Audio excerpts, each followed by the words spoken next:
Every so often, you'll go through a period in your life. You will see yourself as a failure because you don't see yourself operating in the way that you dreamed that you would. The pressure in your life right now has a purpose. It's not crushing you. It's pushing what's on the inside of you out. It shows you who you are. It's how you find out what's on the inside of you. I want to remind y'all of the power of the mind. You can think your way into stress. You can think your way into misery, frustration. But if you change your mind, it'll change your life. You just have to decide in your mind what you want it to be. You just have to wake up. You just have to break that negative spirit. You have to break through. There is nothing more practical than developing a vision. It's not some pie in the sky exercise. It's without a vision, you're chaotic and fragmented and hopeless and disappointed, and someone can stop you just by putting up a single obstacle. You're a house divided amongst itself. You have no forward movement. You're not enthusiastic, and that's to be filled with the Spirit of God, by the way. And your life is a sequence of disappointments and frustrations and tragedies, and you're a leaf blowing in the wind. And that is not what you're called to be. That's not what you're called to be. You're called to be a visionary constructor of the paradisal vision. Really, that's who you are. Terrible as that is to apprehend, we already will lose everything we have to lose. Right? We're all in this game, man. So there's, whether you want it to be this way or not, you are betting everything on your life.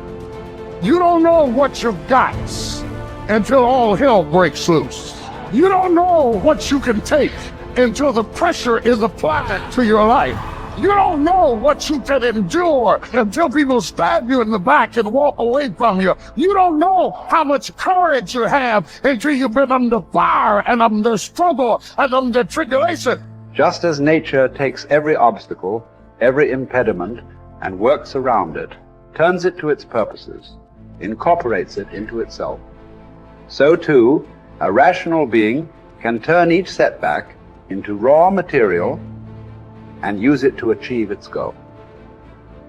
You can make anything very tough for yourself, or you can do anything playfully. There is nothing really tough or easy.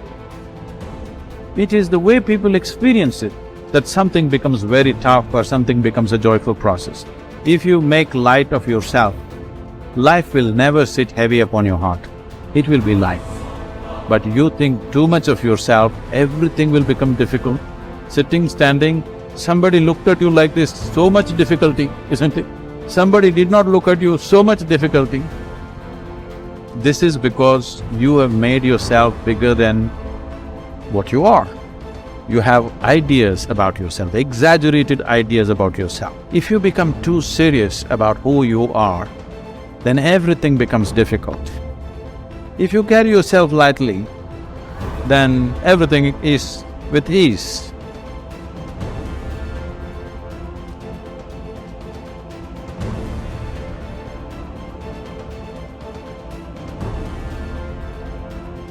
There's two great words of antiquity everybody should learn. Here they are, one's positive and one's negative. Here's the positive word from antiquity, behold. That's the positive word. Behold the possibilities, behold the opportunity, behold the future and give it design. Behold and look at the chances you've got. Behold, spring has come. Behold, the day has arrived. And the sun is shining and the shadows are fleeing away. Behold, the next person you can meet might be your friend for life. Behold, the next person might be a colleague forever. Behold, that's the positive word, behold. Now, here's the negative word, beware. Beware of what you become in pursuit of what you want. Beware. All of our lives we have to deal with behold and beware. When a kid goes to school, it's behold the opportunity and beware the dangers, behold and beware. So beware of what you become, pursuing what you want. Some things I went for in the very beginning cost me too much. I got so obsessed with some things that I found out later the price was too big to pay. If I would have known better, I never would have paid. But sometimes we learn when? After. So don't become so obsessed with something that you lose your sense of reason, or it costs you your friends. Don't be so obsessed with something that you compromise your virtues and your value. The story says Judas got the money. You say, well, that's a success story. No. It's true, 30 pieces of silver was a sizable sum of money, but it was not a success story. His name was Judas. Doesn't that ring a bell? It makes all the difference in the world. Judas got the money. Here's something interesting about the story of Judas. After he got the money, he was unhappy. Someone says, well, if you had a fortune in your hand, why would you be unhappy? And here's the key. He was not unhappy with the money. He was unhappy with himself. Here's a key phrase. The greatest source of unhappiness is self-unhappiness.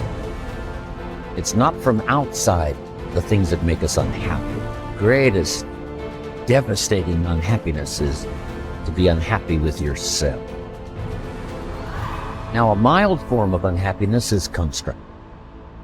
The desperate form of unhappiness is destruct. It's like worry. We should all worry a little, but not let it destroy our lives. So it's called caution, but not undue caution. It's called fear and worry, but not the worry that kills you, not the worry that destroys you. It's like hate. You don't need to hate your job. Save your hate for the important things like evil, like the weeds that attack your garden, like the diabolical ideas that try to entice your children.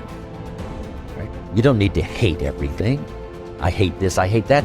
That's the misuse of your hate. Save it for the things we really must.